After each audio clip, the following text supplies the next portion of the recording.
Welcome to This is Power Pop, and today we are looking at Badfinger's 1971 album, Straight Up. Straight Up is the third studio album by British rock band Badfinger and was originally released in December of 1971 here in the US and February of 1972 in Britain. The album reached number 31 here in the States and number 13 in Canada. AllMusic gave the album 4.5 stars and Robert Christgau gave it a B-. What will our panel think? I want to welcome Ryan Gavalier from Ryan's Vinyl Destination and Davy Gallagher from Davy's Cinema Flicks and Music Picks to the show. Let's see what they have to say after I wanted to know we did our best. We did our absolute best. We and Peter and Mike, who were the original guys from the Ivies, when they formed that band, they formed a rock band. Rhythm and blues and rock and roll band. Then they got talked into songwriting. Band went through some personnel changes, became a real pop band at Apple Records, the Ivies. And they were getting fed up with it. You know, that's why they wanted to change their name. They wanted to get back to being a rock band. And that's what they were. And that's what all the fans should know. Badfinger was essentially a rock and roll band.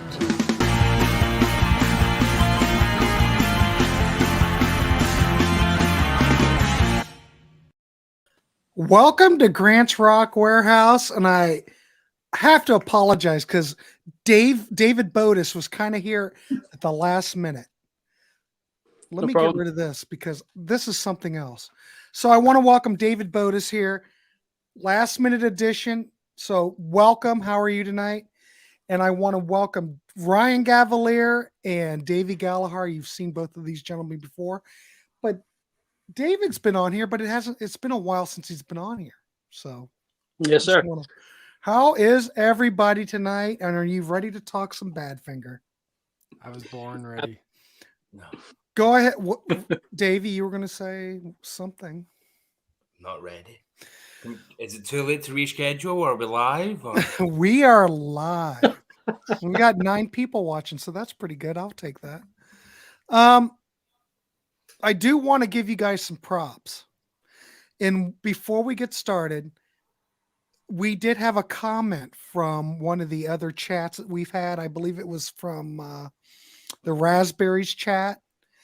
And Richard Turner said, Ryan and Davey are the best pair of reviewers on YouTube. Wow. I know it's over Ryan's face, but I just wanted to throw you out because you've gotten some... Well, it's pretty nice. Just wanted to throw that out to you.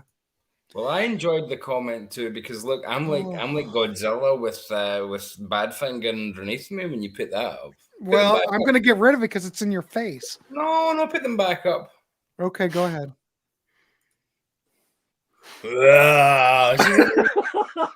This is how we roll on this channel. There goes Tokyo. All right, I'll get rid of that because it's in your face. Whoa. Anyway, tonight we're talking about Badfinger, Straight Up. Badfinger was a Welsh rock band. Best known lineup was Pete Ham, Mike Gibbons, Tom Evans, and Joey Mullen. These are one of the pioneers in the whole power. How do I look at me? I'm tongue-tied tonight. They're one of the pioneers in the whole power pop movement. Them along with, Raspberries, they kind of pioneered it. But this album came out in 1971. They originally evolved from a group called the Ivies, which were on Apple. And like you heard up front, Joey Mullen was saying, well, these guys, wanted to rock out, so they wanted to get rid of that whole Ivies type of thing, and they became Badfinger. So, it is what it is, and, they were pretty successful at that point. They had 4 hits from 1970 to 1972. Come and Get It, No Matter What, Day After Day, and Baby Blue. Like I said, they were like the founders of power pop, along with Big Star and Raspberries. So tonight we're going to look at the third album from 1971, and I'm going to start out with David Bodis. And right. David, welcome. What are your thoughts on this record? Well, I've had a long history with this record. Growing up as a kid, my dad was a Beatle fanatic, and Badfinger was played more than Bad Company, which it's the other way around, you know? Yeah, that seems kind of odd, David. I don't know. Yeah, he had all three of the first three albums, so they were just sort of, you know, being played around me all the time. And as a child, I grew up and thought that they were, I suppose, much more popular than I found out afterwards. I thought they were like a top tier band because of how much attention that it got in my household as a child. So the elephant in the room that always happens when it comes to Badfinger is they always get compared to the Beatles. I think that it'd be lazy if I just stayed on that. So I don't want to talk about the Beatles that much. However, I feel like this album is sort of like a spiritual cousin to Let It Be, Abbey Road type of stuff. Even some of the opening little guitar, like opening like little solos that happen sometimes, remind me of the Joe Cocker version of With a Little Help from My Friends. They kind of like sort of like scream out a little bit, and I get that sort of feeling too when I listen to All the Young Dudes by Mott the Hoople. But I know this album has a bit of a difficult release where Todd Rundgren worked on it a little bit with them. George Harrison worked on it, some of the other songs.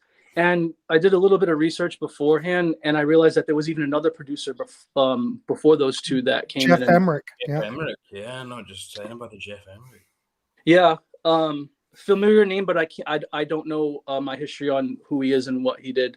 The Beatles engineer. He was, he engineered Revolver, Sgt. Pepper. Okay, yeah, no wonder I've seen that name before then.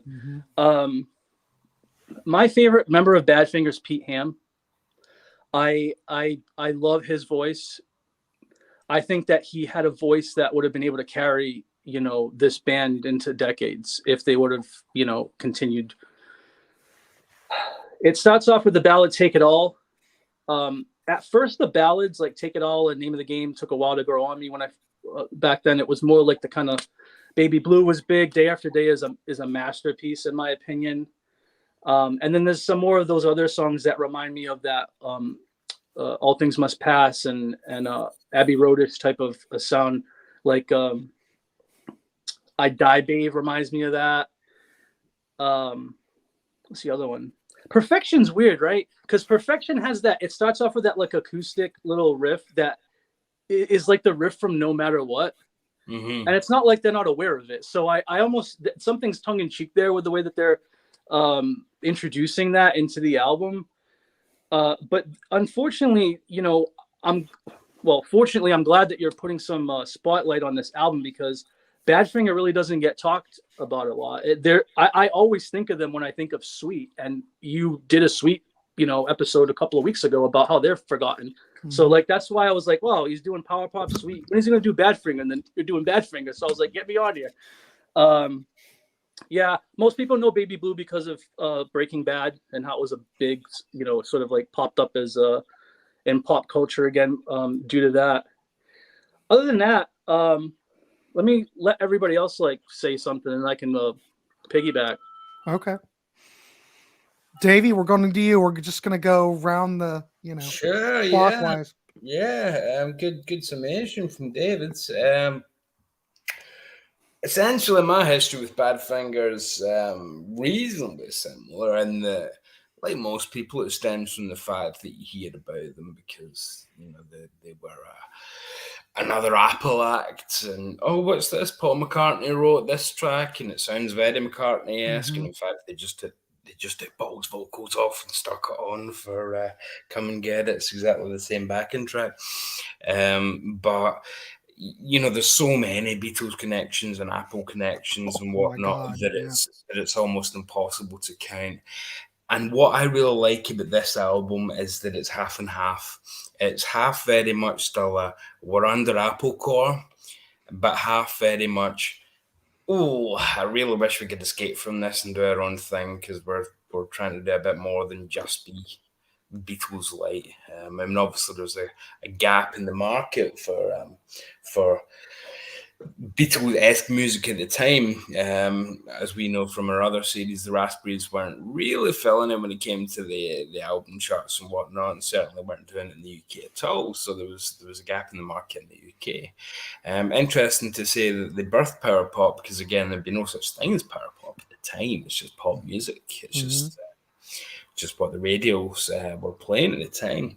To do the usual, I'm going to take it through track by track. Take It All, Pete Ham. What an opener, an unusual type of opener. Not the kind of thing that you would, when you're trying to get away from this more pop-oriented sound, you tend to go for. But I love when piano and organ are on the same track. That always slays me. My favourite example is Backstreets by Bruce Springsteen. How to use piano and organ at the same time just gets me all hot and flustered, hot under the collar. Well, we better watch out, viewers, because Davy's all worked up. Don't worry, I'm getting film from the chest up. Okay. But I mean, Pete's voice on it when he does the parts where he's singing like makes it easy to make it hard, like he holds those big long heavy bits and the contrast in lyrics. I love those parts so much. It makes drumming's terrific on. It's never flashy, but it's always in service of the song, which is something that I think is very power pop. It's not something you always see noted in power pop, but I think non-flashy playing that's always in the service of the song is a very central core thing to power pop. Baby Blue, as David said, is taking on this ridiculous new life because of Breaking Bad, but there's a reason why Vince Gallagher picked it. It's because it was already such a great song. It's already been a radio staple for years and years. It was already a hit single in the first place. To be need to review that, terrific harmonies, crunching guitars, and that wonderful middle eight, melancholy feel. The minute it comes in with the "Guess I got what I deserved," it just gives you this kind of feel. It's got a real. There is a melancholy to it, and it's probably the best track they could use for the end of Breaking Bad, to be honest. And I'll give it props for being a song that's called Baby Blue and doesn't annoy me, because how many songs are called Baby Blue? That must be the most overused thing, rock and pop. Yeah, I think we could do a whole show just on Baby Blues. It's all over now, Baby Blue. John Hyatt's got Baby That's what Blue. I was thinking. Yeah, the Dylan song and the Birds covered it. Yeah. Even Aerosmith didn't call their song that, but they had My Baby Blue and Jaded, this Baby Blue is everywhere. That Baby Blue has been absolutely everywhere. The mad hoe that she is. Money and flying. To go back to David's point about this being a little bit Abbey Roadish in places, I think you can actually take them, because it segues straight from one into the other, as being their mini suite of this album, which does lend credence to that Abbey Road feel. Obviously, they're different. I mean, they are both Evans and Mullen tracks, but very different tracks at the same time. There's some lovely guitar parts on Money and terrific harmonies. Money, quite a prescient title, unfortunately, given some of the stuff the band would face and when it came to financial affairs later on. But I think also Money and Flying, it's no coincidence that the two tracks that are used in a kind of Beatles-esque way are also the tracks that have Beatles titles. I mean, the Beatles did Money, the Bad It Strong song, and obviously Flying as well was a Beatles original. So I don't think it's a coincidence. Probably not. I think there's a lot of intentional playfulness going on down Apple Way. I mean, obviously we've got George involved and whatnot, and and he was always one for a bit of playfulness when it comes to wordsmith kind of stuff. Flying has that wonderful vocal from Joey. It's very ethereal. He's singing and it's not quite falsetto, but it's like he's pushing his voice as high as it will go. And although I think Pete's the best singer in the band, I love Joey's voice too. I think it's very versatile. I think they're very lucky to have two singers who can. Joey's got such an unusual voice that he sings a few tracks in a row And if you didn't know, I don't think you know it was the same guy at all. Yeah, I think he's got very versatile vocals. Not as strong as Pete overall, but very versatile. And again, like we say in our Raspberry show, there's no shame in not being as good as someone who's that good as Pete Ham is as a vocalist. But yeah, flying, lovely piano sound, very simple but rhythmic. Leads into that wonderfully over the top second half of the track, which goes much more progressive pop, which I really like. And that sounds like where the Todd Rundgren influence is coming in, where things are becoming a lot more intricate, and things are becoming a bit more involved, because we're not far away from 71. So we're talking about what's that year of the Ballad of Todd Rundgren? That's 71, isn't it? Ballad, I think, was. Wait a minute. Yeah, because anything was 72. Yeah, so the Ballad's 71. Yeah, so it's the same year as Ballad. So it's not too far off to say this is probably where you can hear the sound of Todd starting to come into things as well. A Die Babe, a Joey track, quite folk tinged in places. It's not as rocky or as poppy. George Harrison's on acoustic and electric, but I don't really feel like he adds terribly much distinctively to it. It doesn't feel like he particularly needed to be the person doing that there. So I'm not sure if it was just a case of maybe everybody wasn't around at the time, but there's nothing particularly George Harrison about it. It's one of the 4 re-records from the original Jeff Emmerich sessions, and I don't know who's heard them, but on the 93 CD, and then the Apple 2011, 2010 remaster, you get the bonus tracks, which are the Jeff Emmerich versions, and they're very different places. And I Die Babe is actually one where neither version does it for me very much. I wouldn't have been too averse to losing it, to be honest. But part of me thinks it's still solid. It's definitely not filler. It's just not essential. It's just not absolute essential stuff. Name of the Game goes back to Pete, and that's an epic, both musically and emotionally. Just kind of perfect pop ballad, really. Much better than the earlier version. That was one of the earlier Jeff Emmerich versions. And that was much faster, and it did not work at all. Maybe it did, but once you hear the better version, it's kind of hard to unhear a better version in your head. Then when you hear the Jeff Emmerich produced version, it's just not as good. This version on the album was absolutely the 100% correct way to do it. It's just fantastic. I mean, essentially, the name of the game is the Fame game, isn't it? That Pete's writing and singing about. But out of context, some of the lyrics are just fantastic. I don't think they get credit as lyricists either. I mean, oh, comfort me, dear brother, won't you tell me what you know? For somewhere in this painful world is a place where I can go. Long awaiting mother, is it time to make a show? Take your babies to your breast. No, we never passed the test. All our sins should be confessed before we carry on. That's profound stuff. That's very deep. That's one of those.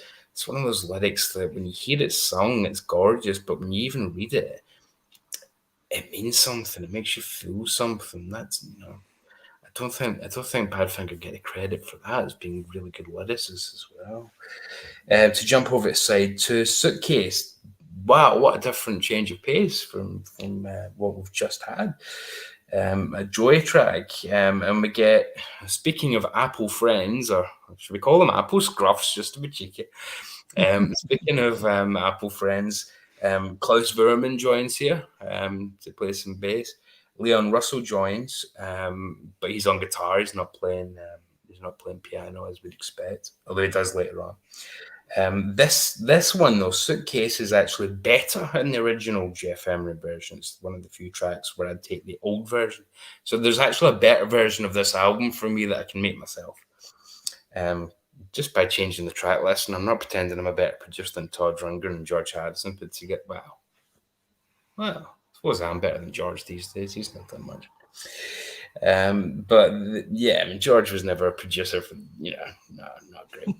Thank you. I've had it for a while now. It's been something I've been trying out. Do you like it? I might try Swedish next week. I'd like to hear that, actually. The chicken boo and the biscuit boo.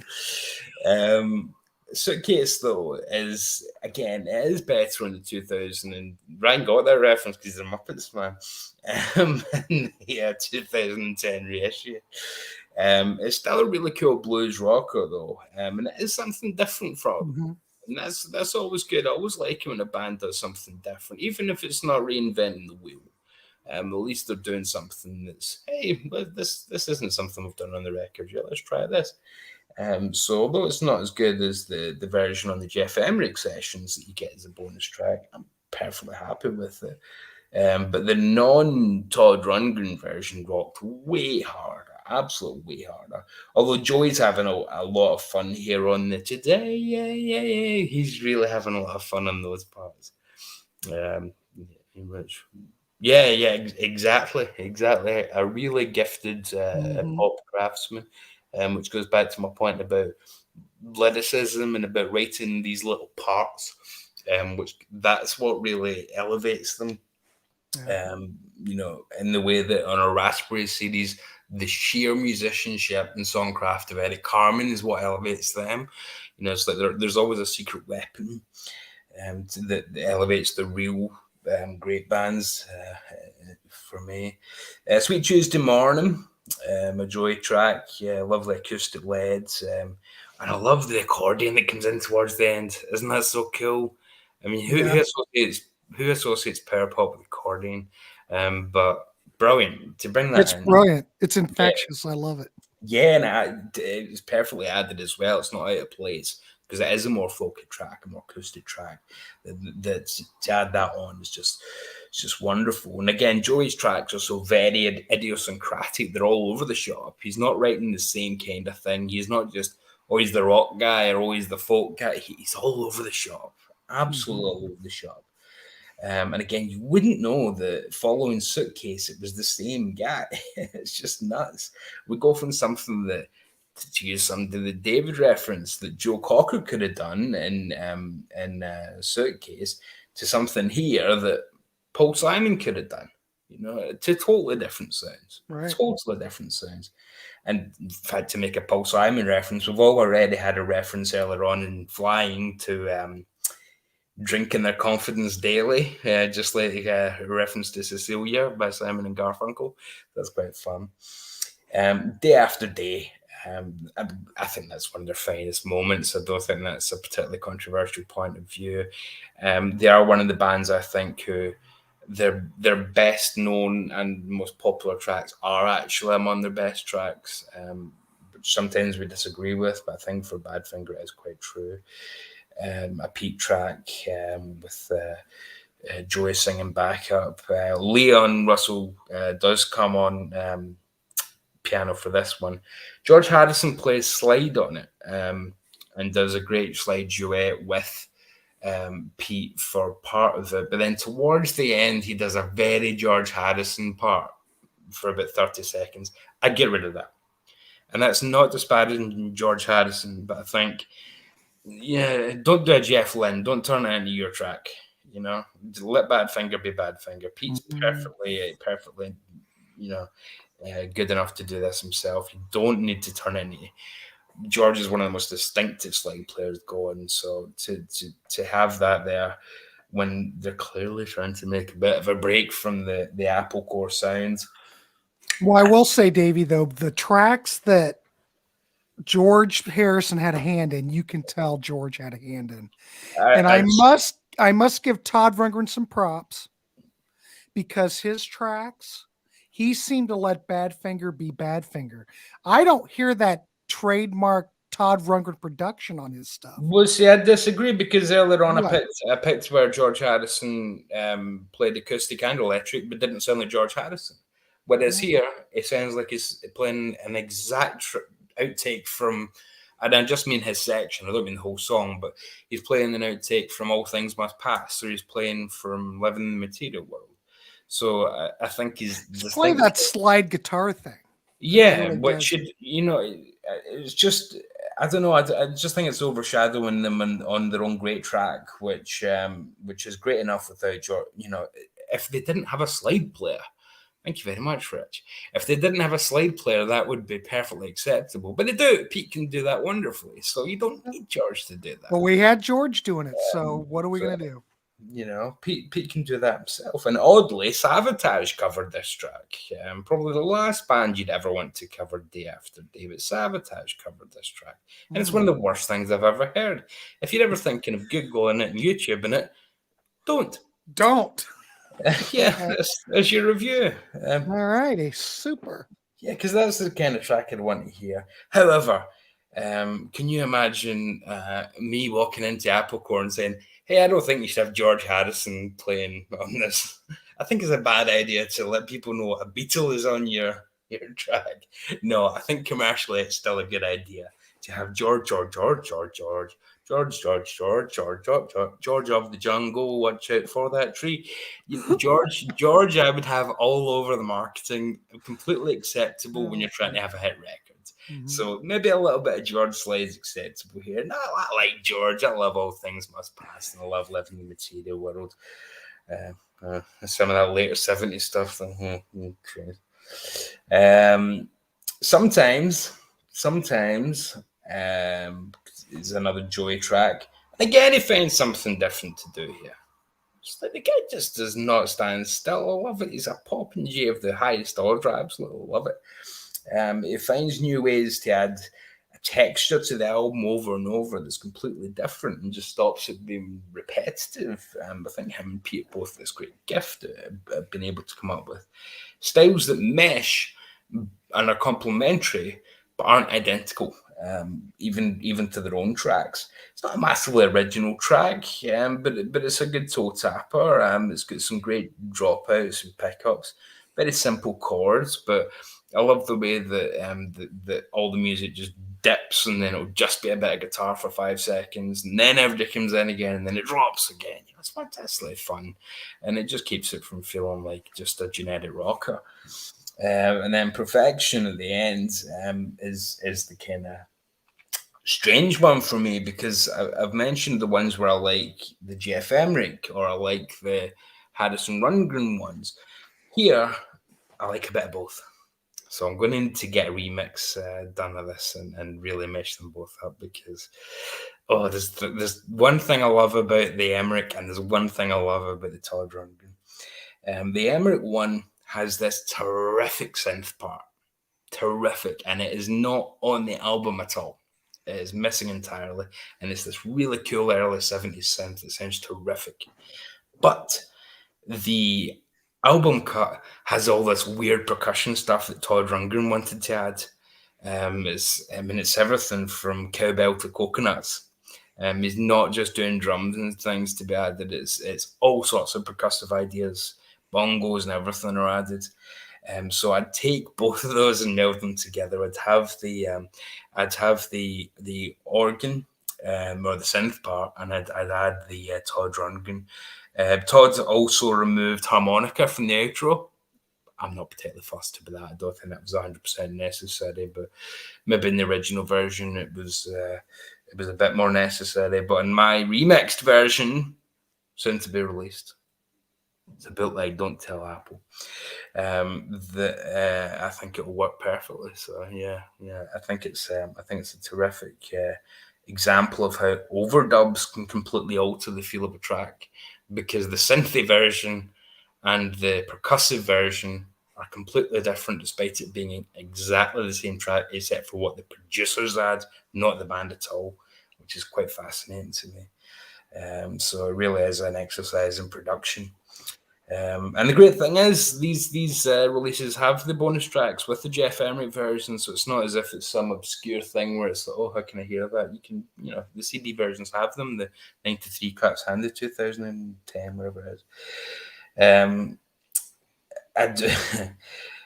I do have a bit of an issue with that lyric about there's no good revolution, just power changing hands. I think there have been a few good revolutions. I think there's been a few good dictators overthrown in history. I'm not sure Pete's terribly up on his history there, but the rest of it's a nice airy-fairy hippie dreamy kind of, there's no good killing, just power taking life, no good blood spilling to make a bigger knife, that kind of. It's not a unique sentiment, but it's certainly a noble one. And apart from that silly bit about no good revolutions, I'm happy with it. It's over. What a great name for a closing track to an album. It's over. Roy Orbison should he did think of that first, didn't he? It's over, it's over. No, I won't regale you with Roy just yet. But along with Money, it's the only track that Tom Evans writes and sings leads on. And it's good. Again, terrific slides from Pete, who needs George Harrison. Lovely track about saying cheerio after the US tour. It's got a lovely big sound, but without being self-consciously epic. And again, I love the lyrics. Now I feel I'm one. Now I feel like I'm due. Spent my time having fun. For that, thank you. I mean, it just sounds terrific. And you hear some of the stories about what they did in that US tour. They should be thanking some of the people they met along the way. But what a fantastic record overall. And I really like that it's all over the place. It's absolutely all over the place. But it never feels like it goes too far in any one direction to make you go, oh, that doesn't fit. That doesn't fit. It's all of a piece, whilst at the same time all sounding like, oh, this is good. I've not heard a trial of this on the album yet. Oh, this is good too. What's this? I like this, like that. It always sounds fresh. It's not an album of repetition. It's not an album of sameness. And it's a real celebration of their individual talents and group talents. I think they have this classic lineup, if you like, of Badfinger, have a terrific synergy. And I just wish the circumstances were different. We won't dwell on the sad story. I think what's good about this series is to celebrate the music rather than this, this sadness from later on, because that's been well documented, and it's nice to be able to talk about the music, as David said, for once with Badfinger. And I just think it's a terrific record. Is it an absolute Stone Cold masterpiece that really hits me in the feels like, say, the Raspberries debut did, or Big Stars records did? No, not quite. But it's terrific music. It's terrific music. And can I ask for much more? It is indeed a very cohesive record. This has not been a very cohesive talk, but this is a very cohesive record. Well, we try, Davey. We're trying to keep it cohesive. You certainly are trying. You certainly are trying. I'm trying. But the overall score that I would give this, if we're going on, what scale do you use on this, Grant? A 10? I'm just going to, Davey, no one can tell you what to do, so I'm just going to let you run with whatever you feel. And we will go with the scale that you present. Okay. On a 71 scale, this came out in 1971. Okay. I'm going to go with 67 out of 71. No, that's far too difficult to work. All right, let's just do out of 10. So out of 10, I'm going to give it a 9, because I don't think it does anything wrong. And I don't think it's terribly fair of me to take too much into account of, I prefer the Jeff Emmerich ones, because, hey, if I didn't know those existed, I'm sure I'd be perfectly happy with everything that's on here. Anyway, well, let me ask you this real quick. Do you think the record would have been a much stronger release had we had one producer working on it? When you listen to the record, I mean, are you good with, there's some Todd tracks, there's some George Harrison tracks? I mean, we're not going to rewrite history, but do you think had there been one producer who oversaw the whole thing, it would have made a stronger record? No, because it was handed off. It wasn't a case of you do half, I do half. It was more of a kind of, we're working on it, and then you work on it. So it's not as if there was an EP with George and an EP with Todd, and they were smushed together and they sound ridiculous standing next to each other. It really is a case of Todd and George are one thing, and Jeff Emmerich was the other thing. Okay. So that's the two different camps here. For me, it's a fantastically coherent record. And Todd, being such a musical savant, is someone who could just pick up the pieces and fit very well, as we know, into doing any kind of Beatles-esque pop anyway. And he's still going strong today. God bless him. Well, yeah, it's exactly what I was going to say. I think even though we've got two different producers, I think it's very cohesive and Yeah. it flows really well. I mean, you don't detect that Todd Rundgren production on this at all. It fits right in with what was recorded with George. I'm just, I don't think Todd is a very obtrusive producer. I think he's somebody who's very sympathetic to musicians and bands, and is someone who's very adept at fitting into their sounds and doing that rather than imposing himself. I don't think he's got too much of that going on, to be honest. Whereas there are some albums you can definitely hear it. Oh yeah, but I'm sure there's some people that have said, Todd, can you just do our work for us because you're Todd Bloody Rundgren? I'm pretty sure I would. Possibly, yeah. You do me a something, anything, please, Todd. That would work for me. But yeah, those are my thoughts. If you don't like them, well, you've got them. Leave a comment. That's fine. You know how I deal with comments. Can I ask a question? Yeah, go ahead. Just to clear something up, Davy. When you were talking back about the slide guitar and George Harrison's parts in Day After Day, and you said that they were trying to get away from Apple Core, were you implying that the influences were forced? No, but George plays on it and plays in a very distinctive George Harrison style, which is fine because he's George Harrison. If he's playing slide, he's going to sound like that. But I just think that the producer in George should have said, this isn't a George Harrison record. It's a Badfinger record. So I just wanted, because I don't know the history that well, and I didn't know if George was saying, it should more sound like this. Yeah, and kind of forcing their hand. I thought that they were kind of in agreement with wanting it to sound the way their Beatles influences are kind of absolutely. And Badfinger played the concert for Bangladesh, so there was no animosity or anything like that, and that's the reason why George had to pass it off to Todd Rundgren in the first place, was because his time was taken up with the Bangladesh concerts. So yeah, I don't think there's any animosity. And again, it's 30 seconds if you're in George Harrison play slide. It's really just a case of if Badfinger are, as we know from later interviews and things, trying to get away from, hey, aren't they just the Beatles? Aren't they just another Beatles clone? Having George Harrison producing and very distinctively playing slide on your album, that's like the 10th or 15th thing at that time. I mean, they sort of own that with their own volition. They have a song called "Love Me Do." Yes, or previous. But again, they're still on Apple. I mean, they've got Klaus Furman and they've got Leon Russell, who are both associated with Apple. So there's so many connections. So it's like they were half tethered to Apple, and half still wanting to get away. But hey, we know what happens next. So things will change. Tom Evans even had that McCartney mullet at the time. The one he had in Wings at the beginning. I'd like to get a late 80s McCartney mullet, one of those. Uh-oh. I think him and Linda had the same one. They did. Mm-hmm. Matching mullets.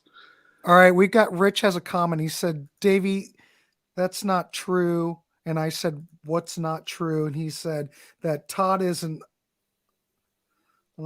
producer. He basically dominates every album he does, usually in a good way. He saved XTC's career. Oh, he's not unobtrusive. That's stage fright by the band. He's not obtrusive on that at all. Here I don't think he's obtrusive. Where does Todd intrude here?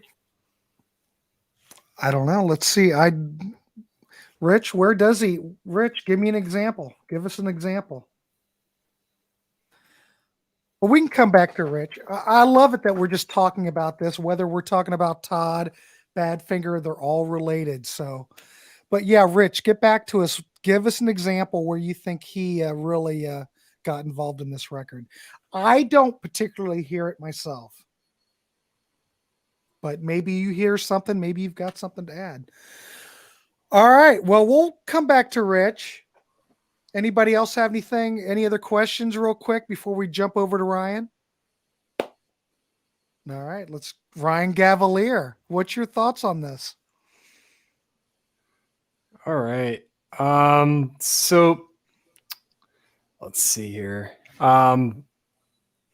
Straight Up by Badfinger, 1971. So Badfinger is a band that I've always been pretty fond of. I'd say that they were probably the first of like the big three of power pop that I got into when I was A wee lad. I don't know, maybe like 18 or so. A couple like years ago. about 7 years ago about I got into them, and I really appreciated their top-notch songwriting, the harmonies, just overall, just I thought they were a really solid band. And I think this tends to be one of my favorites by the band, if not my favorite. I think it would be between this one or No Dice for me. I really like both of those quite a bit. And I'd say in comparison to some of the other power pop bands that we've mentioned, like Raspberries and Big Star, I tend to prefer the other two over Badfinger, to be honest. But that doesn't mean that this isn't still a great album, and there's a lot of amazing material. Take It All, starting off with a excellent Pete Ham song and lead vocal. He gives a very soulful vocal performance here.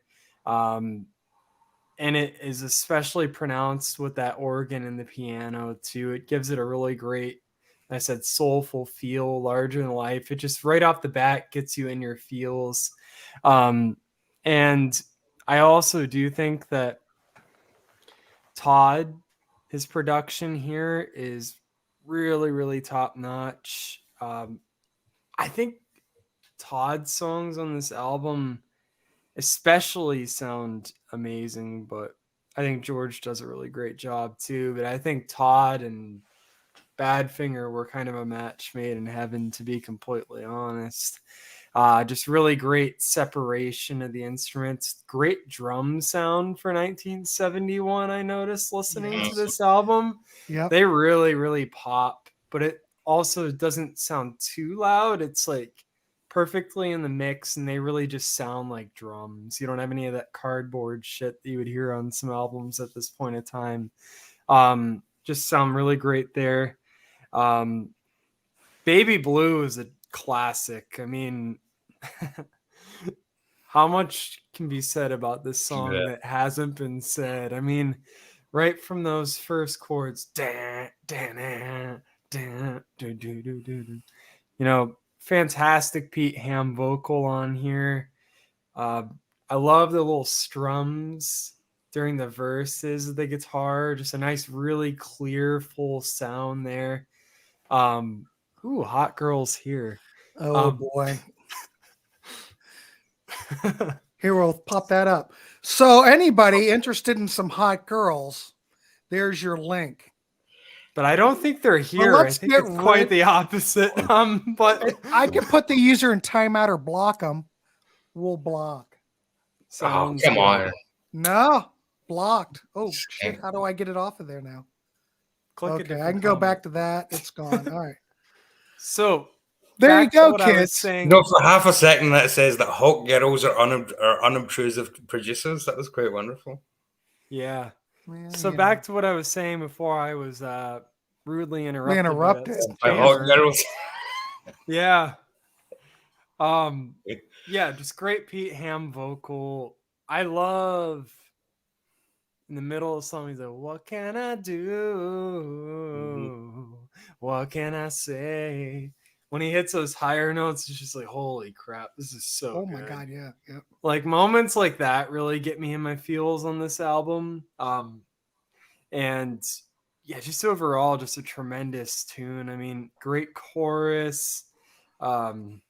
Just, yeah, I love it so much. It's one of their best for sure. Money, guitar starts off sounding a lot like the Beatles for sure. And it is a song called Money. But I think it's a decent tune. It's a Tom Evans track. I think once you get past that like Beatles kind of guitar sound, it becomes a bit smoother of a song. Bit more interesting to me, to be completely honest. I think the stuff I like the least on this album is the really Beatles-esque kind of stuff, because I think that, and there's some moments on here that are Beatles-esque that are kind of highlights, but I think they're maybe a little more subtle. That guitar, I don't know, but it's fine. But like I said, I think the rest of the song is pretty interesting. There's some good piano and stuff on it. And Tom gives a good vocal performance. Not one of my particular favorite songs on the album, though. Flying, though, I do really like a lot. Another kind of piano heavy song. Some really great falsetto on here by Tom. Like just really great melodies there vocally. I like the guitar sound too. I think all the instruments just mesh so well. I think the production on this album actually kind of sounds a little ahead of its time for 1971. I think that clean, really kind of bright, but almost kind of dreamy and psychedelic feel to some of the production's really interesting, because it doesn't feel dated psychedelic like it came out in 68. It's almost kind of like the feeling of like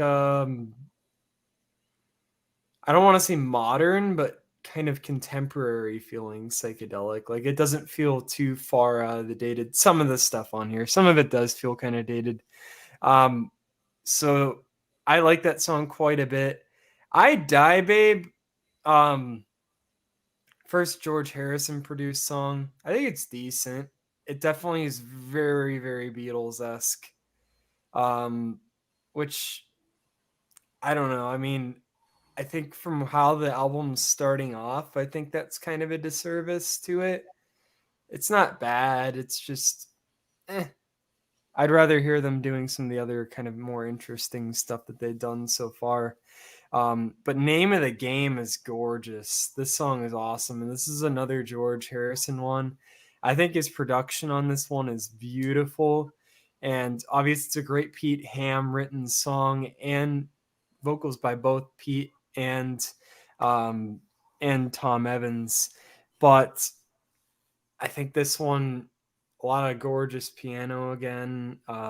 Just a smooth song. It's really, I think it's probably the most emotional song on the album for me when I'm actually listening to it. I think it just has a really beautiful sound overall. Suitcase, I think, is fine.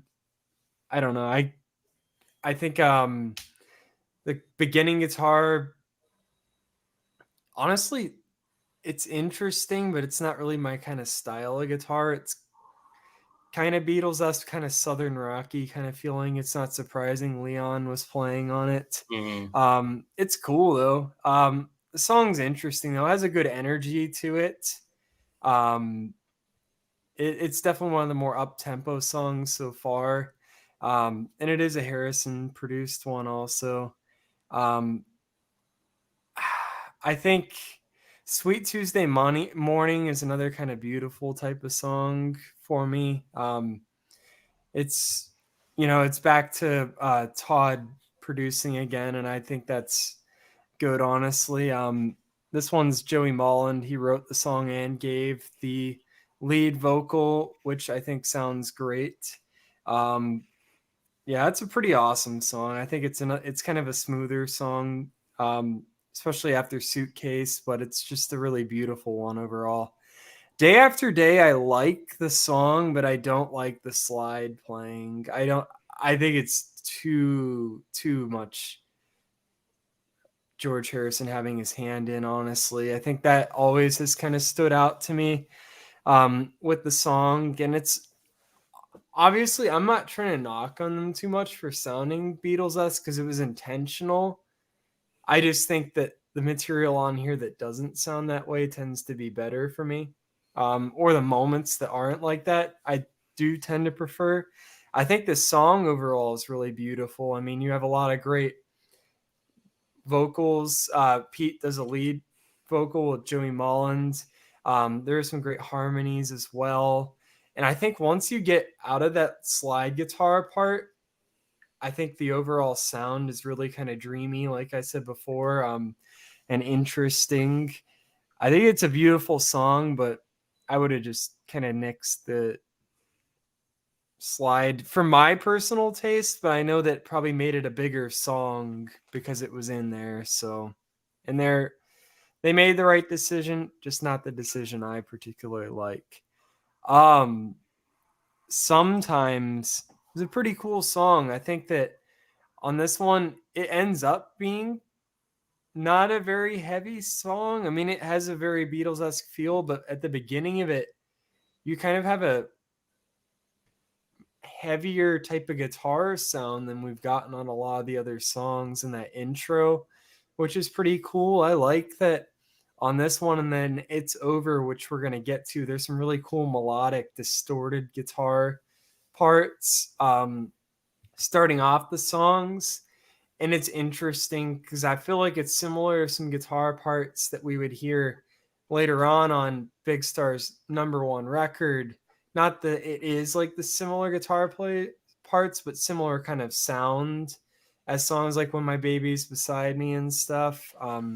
Just that cool kind of like riffing at the beginning of the songs and stuff. So that's a pretty cool tune. I really like Perfection. I love that riff. Kind of clean tone guitar there. I love the passionate vocal performance by Pete Ham here. He has a lot of soul in his voice on this. And yeah, just fantastic song. That's one of my favorites on here. I think the production on it sounds fantastic too. It's Over. Like I said, I love the kind of heavy beginning with the guitar there. It does kind of smooth out as the song goes on. It doesn't stay real hard rocking and stuff, but I do like that intro. I think it's probably the heaviest moment on the whole album. And this is a Evans song, and him and Pete sing on it. They do a great job. I think it's a really great closer too. I think it's kind of emotional, a little bit of a darker feel to the song than some of the other ones, which I think it serves really well as a closer to the album. So overall, I like this album quite a bit. It's not going to be a 10 out of 10 record for me just because I think there's better albums out there. And there's some little things on it that I don't love about it. But I'm going to say an 8 out of 10 for this album today. I think it's a really solid album. I mean, it's obviously groundbreaking to the power pop genre. I mean, it was 1971. It's held up very well for itself. Being an album from 1971, it doesn't feel overly dated or anything.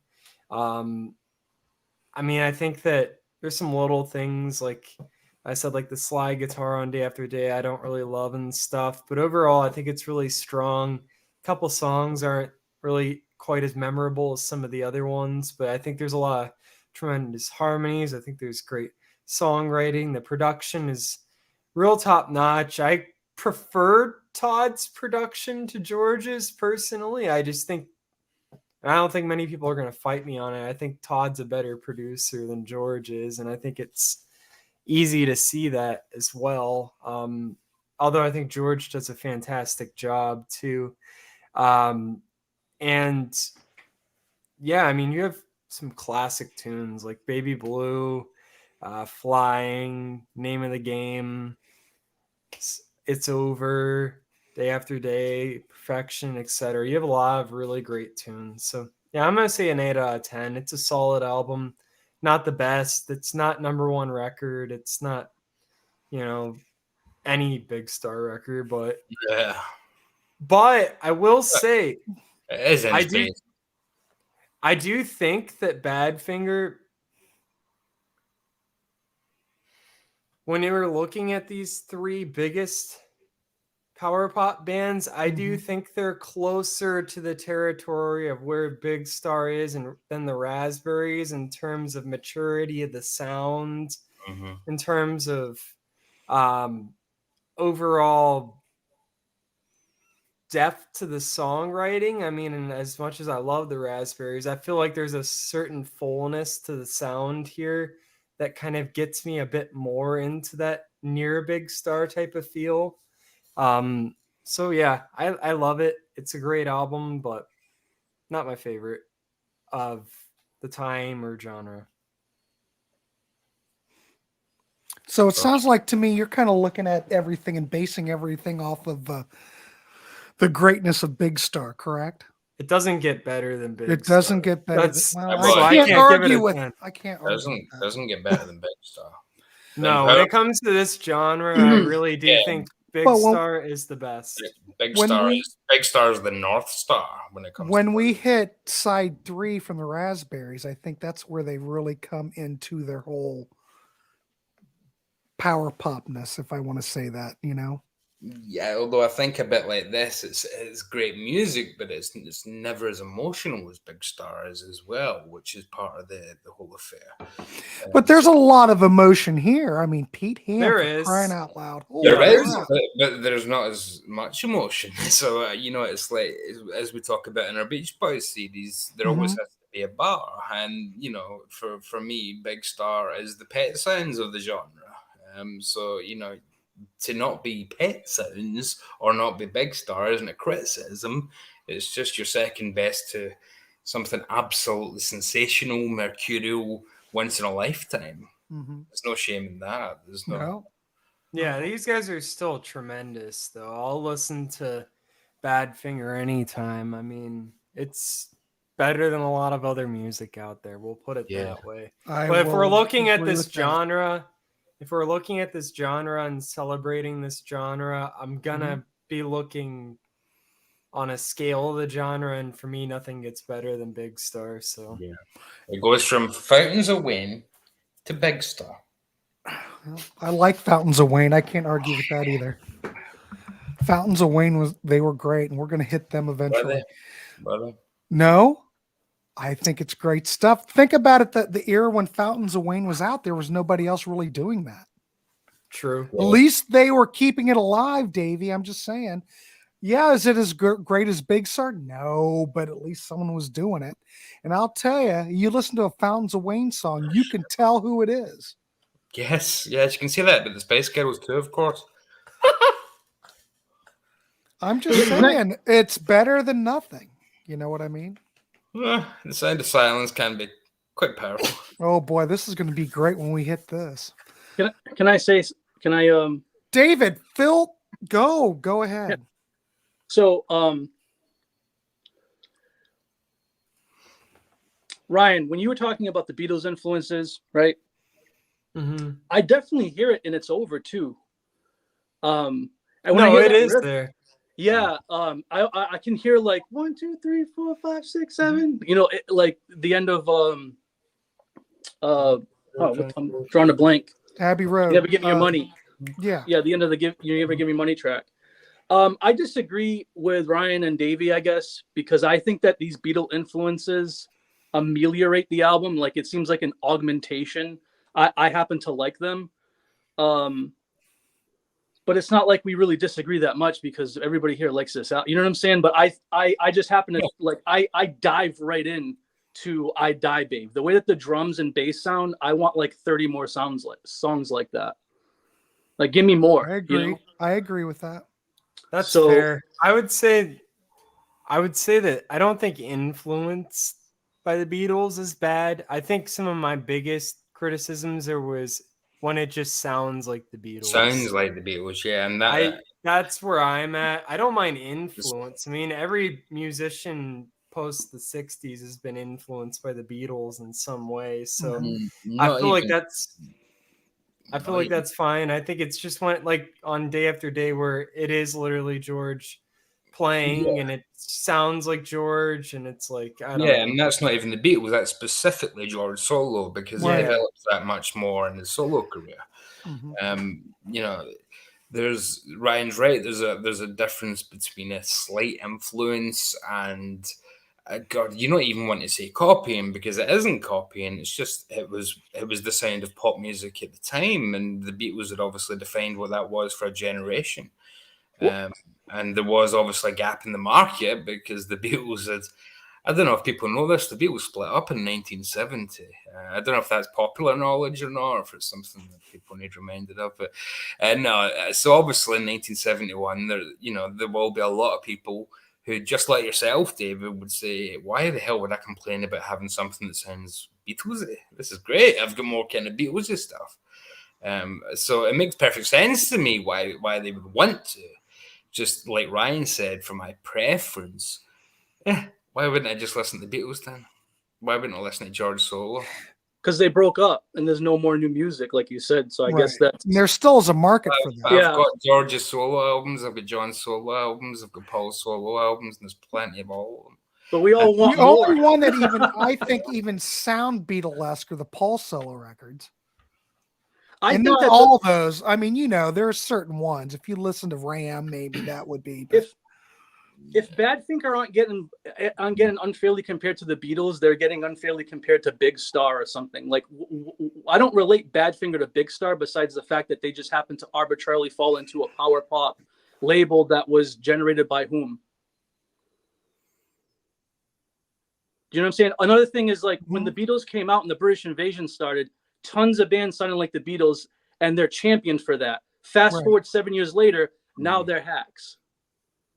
Nobody said that. Nobody said that. I'm not saying that you guys said that. I'm saying that this is sort of the reputation that ends up and I'm just trying to see, like, the way that I see it. I'm like, well, I'm seeing a consistency where it's okay to sound like the Beatles. I know that it's not good for the trajectory of the band, and it would have been better for them to have more of their own unique sound. You got me on that. Like, I'm not saying that. But I just think that I just don't have I think that this ameliorates it because I'm such a Beatles fan and I have a bias, and a lot of people that come to Badfinger usually come to it because of its Apple connection and because they're kind of a footnote in the Beatles' giant story arc. So, it's strange how timeline sometimes, if it comes out in a certain time, it gets judged that way, but if in 1965 when it was fashionable to sound like that, none of the critics had a problem. I feel bad for Badfinger. Do you know what I mean? Like, that's what I'm getting at. Like, I'm not. I don't know. Did they have a problem? I mean, a lot of these kind of British invasion bands of, say, 64, 65 do now get pretty much forgotten, apart from massive hits, because. That's why I was just gonna say. I feel like Badfinger, in terms of critical opinion, is actually much bigger than the Hollies, Dave Clark 5,5. much bigger than those kind of bands. Name a Dave Clark 5 album or an album by the Hollies. Name an album by Butterfly by the Hollies. Right, you're going for a later one. Name an album by the Searchers. I'm talking about 64, 65. Not a big album time for me. Give me a second. That's the year that you mentioned there. So specifically, I don't think that era is revered, and I think there's a reason why we're talking about this great album by Badfinger and not sitting here talking about the early British invasion. And Badfinger is pretty well regarded by critics. You'll see them on lists of like best albums of all time at this point and things like that. Yeah. So I think that I get where you're coming from, David. Like I said, it's just my preference of what I want to hear. I mean, we're all our own individual critic of what we want to hear and what we don't want to hear. I don't think it's bad stuff. That's why it's getting an 8 out of 10. If I thought it was bad, it would be lower. I'm just saying where my preference is at. My motivation isn't because I'm sensitive to how you're criticizing Badfinger, just to be clear. I'm sort of just poking holes in these theories. And I want to know why what's good for the geese isn't good for the gander, or if I'm comparing apples and oranges. Like, I could retort that, Straight Up came out in a time when album, oriented rock was a thing. Comparing 1964 albums to 1970 albums is a little different because it was such a singles driven industry at that point. That's, you know what I'm saying? You're not exactly wrong. Like, I understand that this is I never see that Badfinger get regarded as like a highly critical band. You see stuff that I haven't seen. I'm used to seeing them like, sort of like eating dust. I'd say they're usually. There's a reason why we decided to cover them as one of the first on the Power Pop series, is because they're one of the big three of Power Pop. Yeah. And to go, again, the point about say mid-60s albums. I mean, yeah, it wasn't a particularly album-oriented time, but bigger bands still had them. We can all name Stone's album from that period. We all know Aftermath. We all know those. I can't remember the American names for them, but we all know the names like the Kinks albums and stuff from that period. Yeah, the cream rises, whereas the likes of your Dave Clark Fives and Hollies and whatever from that period, great singles bands, but perhaps didn't have the material for an album, and they're the ones who, if you look them up, I'm sure will get C's and whatnot and record guides and whatnot. But when it comes to No Dice, and when it comes to an album like this, they're pretty highly regarded. I'm sure that you could do is there a Metacritic search or something you could quickly do? I'm pretty sure we come up pretty high for this album. Well, go ahead. Oh, I also just wanted to say too, I feel like at the time where the Beatles first came out, I feel like there wasn't really all that much interesting rock music out.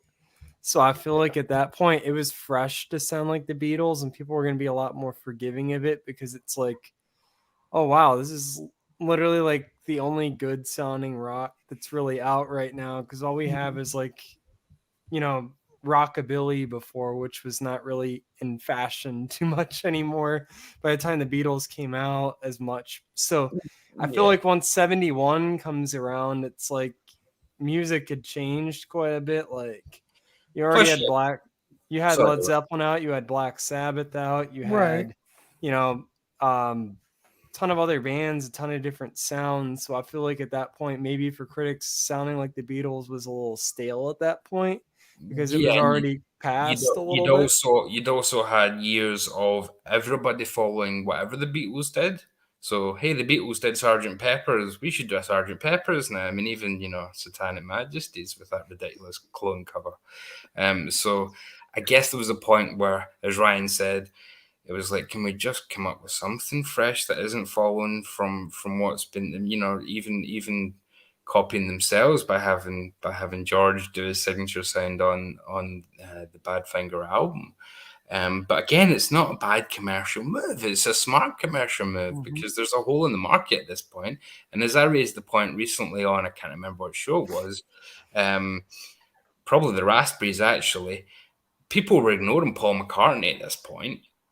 Because of that first album flopped and Ram didn't do well at all. A couple of singles did okay, but Paul McCartney was pretty much out in the cold because of the reputation he had of splitting up the Beatles, which, as we know, was BS.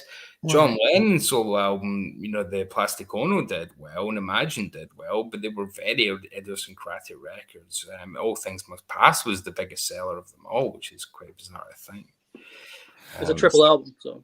Well, yeah, but he was the first and to date the last Beatle to have a number one, which is quite a bizarre accomplishment for somebody who doesn't think he's somebody who was never thought of as the Beatle.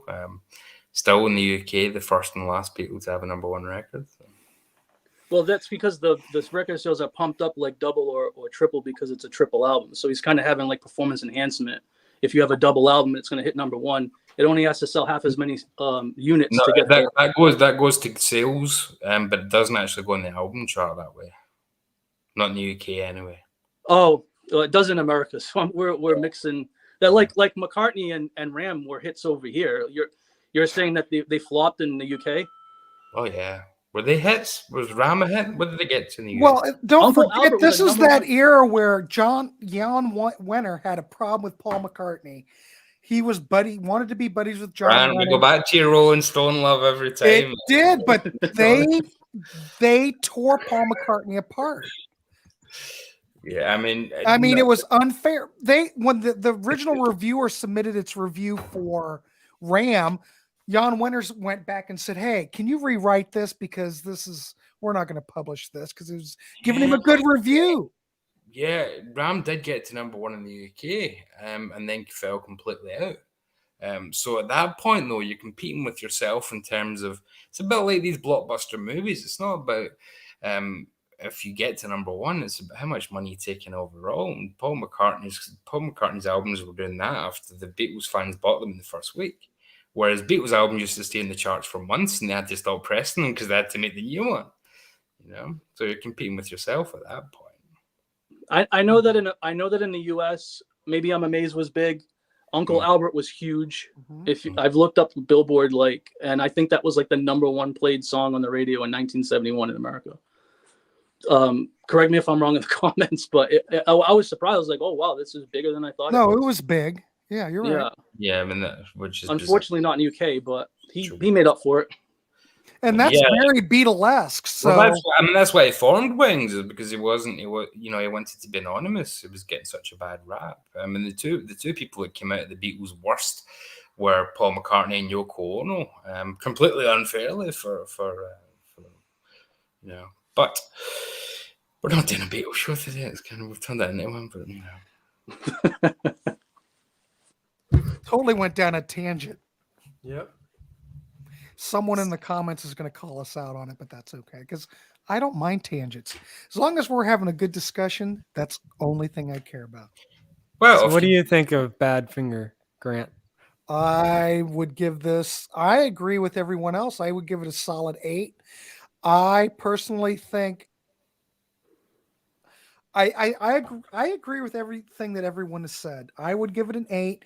I think Big Star, even though when it was released back in the day, it didn't sell shit. It ended up in the discount bins. I told that story 100 times when I was a kid. And I saw there must have been this many, the second album in the discount bins for $1, just sitting there. No one cared. But I think over time, everything is judged on those first 2 Big Star albums. I think they're absolutely brilliant. Does this come near that? Well, it does. If we're gonna throw something out, would I rather listen to this or Raspberries? I think this is great stuff, but I'd still rather listen to the Raspberries. Me personally, because I think a lot of that Raspberry stuff's absolutely freaking brilliant. Even though there is brilliance on here. I'd listen to the Raspberries debut over this probably, but I really don't see too much of a need to pick and choose. It's not as if anybody. Well, no, it's all. They come round to David's house and steal his copy of this record if he says so. We all get to keep them. It's I know it's fun to play the game. At least, Rich, at least hundreds, probably more if they were sealed. Well, it's funny you say that, Grant, because everything about Big Stars, especially the second and definitely the third record, is that people couldn't find it for love nor money, even people that were trying to get it. Mm-hmm. So you must have had the luckiest discount stores ever. Yeah. Well, but no one cared. They just sat there. But the Big Star book and the Big Star documentary are filled with anecdotes of people saying, I was trying to get that album and nobody had it. I was phoning every record store. So I really didn't stock it. So your record store must have got them all. This wasn't a record store. This was like a department store that had a big cutout section. And I was like a kid and I had no idea what it was. I just remember that album cover, the second album, and I went, wow, that's a weird cover. But they must have had 30 copies in the bin. Their whole issue with that second album was distribution, that they felt they just couldn't get it into stores in the first place. So it's just so bizarre that you say you've seen that many copies. They were all cutouts too. Yeah. And I had no idea who they were, but it made an impression on me, that album cover. Whereas if you found some Big Stars third, if you found 30 of those, that was probably the only 30 in existence because they didn't make that bloody many. So, yeah. And Raspberries were a bit more live sounding, if you know what I mean. Well, I can get that, yeah. Which again goes back maybe to a bit of the Todd Rundgren thing, because what Todd Rundgren, and I will agree with Rich in that Todd does have one distinctive trait as a producer, is that he uses the studio as an instrument, very much like Trevor Horn, Mhm. where he's not associated with, oh, it's the Todd Rundgren drum sound, it's the way he does the guitars. He uses the studio as an instrument. Mhm. So to have the raspberries sounding more live, yeah, that makes sense, because Todd is a bit more studio bound, and his productions will sound it in a lot of cases, which, and so studio records have got no problem with that. I've never got too many bad words to say about Uncle Todd. Well, I don't have anything. I don't have any bad words to say about Todd. Wait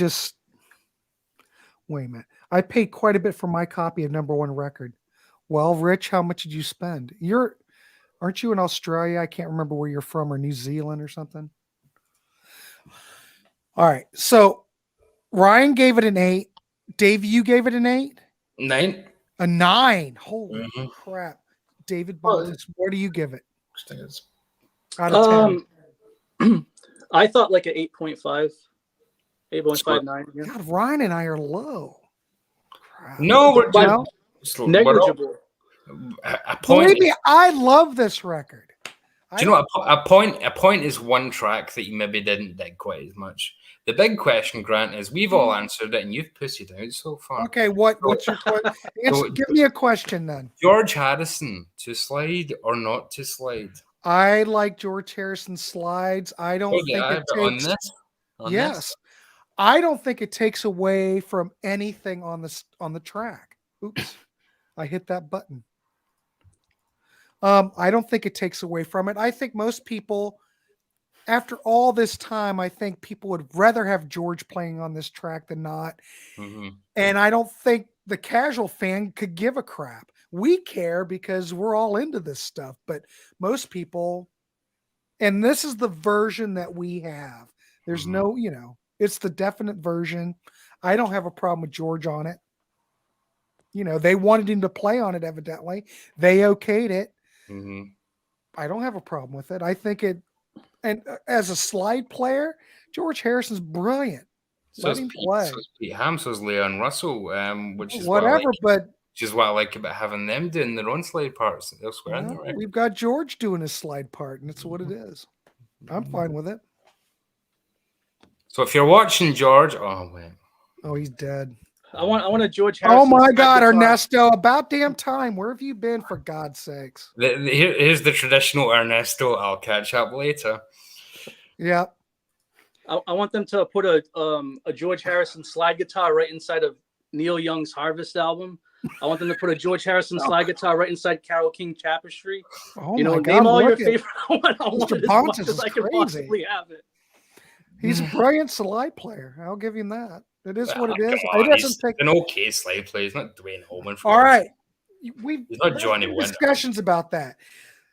It doesn't matter how good you are. He's got a trademark sound. He's not Elmore James. But it doesn't matter how good you are. It's if you have a trademark sound that makes you stand out from other artists. Spice Girls had a trademark sound, Grant. Who? Spice Girls. If you want to be a man. No, they don't. I like that's all commercial slop. If you want to be if you listen, let me use an example. Let's look at it's good shit. Montrose, Ronnie Montrose. Do we have to? Now listen. Oh, look, we got Rock Daydream Nation. About damn time. Where have you been, Peter. For God's sake? Hello, Peter. Going to talk for you to join. Grant. You want us to talk Ronnie fucking Montrose? Let's listen. Ronnie Montrose, good guitar. I'm just using this as an example. Okay. Good guitar player, but he's very generic. He could be anybody, even though he's technically good, but he just sounds like everybody else. Mm-hmm. Ryan, am I right? Oh yeah, I can't stand Ronnie Montrose. I'm not saying he's bad, but he could be. Grant, I got your back, Grant, because these two guys are just trolling right now. Like, I got your back. Like, they're over here. No, we're all in agreement over Ronnie Montrose. Ronnie Montrose is one of the most. There's a reason why. But George Harrison slide playing, you can pick it out like that. Yes, that's my point. But that's what's so brilliant about it. He has his own signature sound that you could pick out easily. don't think being signature and being brilliant are the same thing. You're not getting the point, though. But they're What not I'm saying synonyms. is that the people that are really blessed have a distinct tonality that you can pick out. Yes, but why does that necessarily make them good just because they have a distinct sound? Because that's the way it works, Davey. You- In the guitar world, that's the way it works. You like George Harrison's playing, right, David? You just said that you don't want it inside of a Badfinger because Pete Ham should be doing Yeah, it. but I just don't get the idea that any distinct sound must mean you're automatically brilliant. I don't get that notion at all. What? I didn't see that he was making that point. All right, I don't mean, maybe brilliant is not the right word, but the truly gifted people, the ones that really have It's something. even more praiseful, truly gifted. All right, I'm just going to be quiet. I think Ryan knows what I'm talking about in the guitar world. You know, But that's patronizing, man. Just Ryan knows what I'm talking because it's guitar. Come on. All right, guys, new episode. George Harrison, genius or hack? No, but come on. Genius. Yeah, you. Just having a signature All right. doesn't make you genius. Rock Daydream Nation. Ace Frehley is a better guitarist than Ronnie Montrose. Sure. I don't like Ronnie Montrose. Okay, Yeah, there you go. Montrose Don't album care is less good. about Ronnie But Montrose. you can listen to Ace Frehley and you can tell who's playing. Yep. Yeah. Ronnie just sounds like everybody else. Bland. Not saying he's not technically gifted, but he could be anybody. I It's see what you're some bar saying. band Grant. guy. That's what I'm trying to say. No, I see what you're saying, Grant. He's a I see what faceless you're session saying. musician almost. No, Like, but Okay. I see what you're There saying. you go, David. That's what But I'm trying to say. I see what you're saying in the opposite direction, that yes, bland equals bad, but I don't necessarily see that unique equals brilliant. That's the problem. Okay, it doesn't equal brilliant. Makes you unique and you stand out from the rest. Even Well, that's what fair I'm enough. trying- Okay. That's I'm basically with you, Grant. I mean, I think there's technically brilliant, and then there's brilliant in making a mark. And I think that when you do have a really distinct sound, it sets you apart. And there's a lot of people who do sound exactly alike in music. So to set yourself apart and do well with it probably is brilliant. There But you to go. set Ryan yourself said it apart- really well. But to set yourself apart and do well with it, that's my point. That's two George separate did. things. Well, that's luck. George did, And though. I George never said did. he didn't. I never said he didn't. Fair I've enough. been listening to Davey. I've been paying attention. See? It's two separate things being and totally distinctive. You can be distinctively bad. Michael Bay is a distinctively bad filmmaker. True. True. You know, Grant, I thought he was the host. He's Well, right. we're having a discussion. That's all we do on this channel. and Ace really is 10 times more interesting than Ronnie Montrose in his Wildest Dreams. Ronnie Montrose is Okay, so why do you say that Ace Frehley's 10 times better than Ronnie Montrose? What just makes him because he's more stand out? interesting. It's not because he's particularly unique. It's just he's a more interesting player. Ronnie Montrose is bland. There you go. Not And because of uniqueness, it's just because of what he does on each individual track, like I said, in service of the song. Whereas Ronnie Montrose just always sounds like he wants to be guitar hero of the day, and it never comes out very interesting to me. Whether it's in Montrose or Gamma or those records that nobody bought. so including- the slide playing on the Badfinger record, don't you think that George Harrison's just playing to the song? No, I think George Harrison's adding a George Harrison part to it that doesn't need to Yeah, be. I don't detect that. I think he's just playing to the song. Me personally, but That's why we're 4 people here talking about the album. Well, we We've all had got to- different opinions, we had- and we can all we had- respect yeah, each Space other. Station number 5 is a great song. But Ernesto, 'Cause I'm of going to say Sammy. this because of Sammy. Yep. When Sammy went solo, there's a live album with Sammy, which is basically Sammy with the Montrose backing band. You do not miss. I know we're on a tangent. You do not miss Ronnie Montrose at all because Sammy can make up for it. Sammy's a good player. You don't miss Ronnie Montrose at all on that stuff, and you can quote me. I don't think we need to. Does anybody really defend Ronnie Montrose? Well, on SOT they would. So you got to watch out which channel you're on. I like him. Look, Peter says it's all about tone and feel. I can't argue with that. I like Ronnie Montrose, but I agree with what you guys are saying. Like, he's not particularly standout. Yeah, like I totally see what you're getting at. I just He's a happen to great think that player, but yeah, I think that him in a lineup, you can't pick him out. Yeah, I think that maybe in the discussion between Grant and Dave, you guys are going back and forth. I think that We if can you go back and forth. because, well, just on that point, right? If you since Davey doesn't like Ronnie Montrose, it's almost like a different it's an almost like an apples and oranges comparison when you're trying to use that as George Harrison, like, you know what I mean, in place. Because if you had somebody that you compare someone that Davey actually likes, you both actually like and respect, then you get past the fact that he's so bland or anything like that, and you just go to, okay, is he signature or whatever? Do you know what I mean? Is there a signature sound here? Is there something unique? Then you go off into the brilliant. But if you don't like the guitarist already, it's really hard to sell like brilliance, right? Yeah, it's a combination of the two. Is the brilliance and the uniqueness gives you the master. It's not a case of just one, you know. Look what guitarist needs to have cut through. Harrison had cut through. You could feel his personality. I totally agree. But Davey says it should be more neutral. You shouldn't be able to pick out George Harrison. I mean, we could pick out George. Totally not what I said. That's okay. No, you wanted to be. You want more neutral. No, that's not what do you say? Say it again. I said that it's a distinctly George Harrison. I mean, how many times have I said it now? A distinctly George Harrison part, and Ryan said exactly the same in his review. Yeah, but I don't see that as being bad. A distinctly George Harrison part that did not need to be there in the service of this song. You could have just had Pete Ham doing it because he's a perfectly good slide player himself, as he proves elsewhere on this record. So it doesn't matter. It's a moot point. The Beatles are such a monolith on this album. I suppose, like, if you can remove as much as possible, be better. It's sort of like what you're saying, right, Davey? Like, it would be better if there wasn't such an overarching, like the Beatles were looming over this album so much. And the fact that you hear Harrison, it's like a Beatles member on it. It's like overkill. Well, I just think it's such a distinctive sound from George. Yeah. Harrison.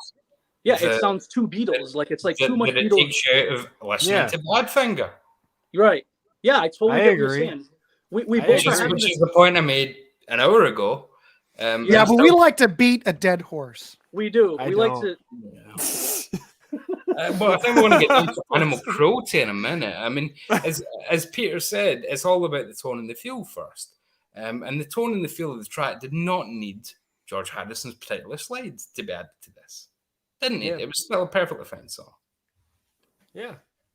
I don't care, really. I think it's fine the way it is. That's fine. It doesn't matter. You know, they push back for somebody that doesn't care.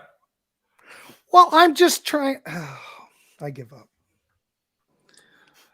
All right, I'm with you, Grant. We're already at an hour, almost an hour and a half, and I only wanted to go an hour. But anybody else have anything to add? Nope. Anybody have anything to plug? So David, what did you want to rate this record before we wrap this dog up? 8.5. You give it an 8.5. David's a 9. Ryan and I are 8. Well, semantics. Beat about that. We all got. I mean, we could argue all night, but yeah, we all got our rating scales. I think it's an awesome album. Yeah, you know what I mean. So I have nothing more to add. All right, gentlemen, let's wrap this dog up. I want to thank Davy and David, and Ryan's laughing for some reason. I want to thank you, gentlemen, for showing up. It's been a great discussion. And that's what this whole channel is about, to have a good discussion. Wait a minute. Wish you were here, please. I don't know. You never know. It's not a very power pop album, I'll give you that. But it wouldn't be on Power Pop Show. I'm guessing not. Yeah, it's been an interesting show, but you know Ernesto, how it goes around here. But anyway, anybody have anything to add? I'm going to wrap this dog up. No, I mean, I'd like to hear if somebody thinks it's a 10. I'd like to hear if somebody thinks this is the bar to beat. and put that below in the comments. So anyway, please like, subscribe, check out everybody else's channel. All the links are below. And on behalf of Grant Arthur, I want to wish everyone a good night. Gentlemen, thanks for nice seeing you again, and we'll do it again. Thank you. All right. You.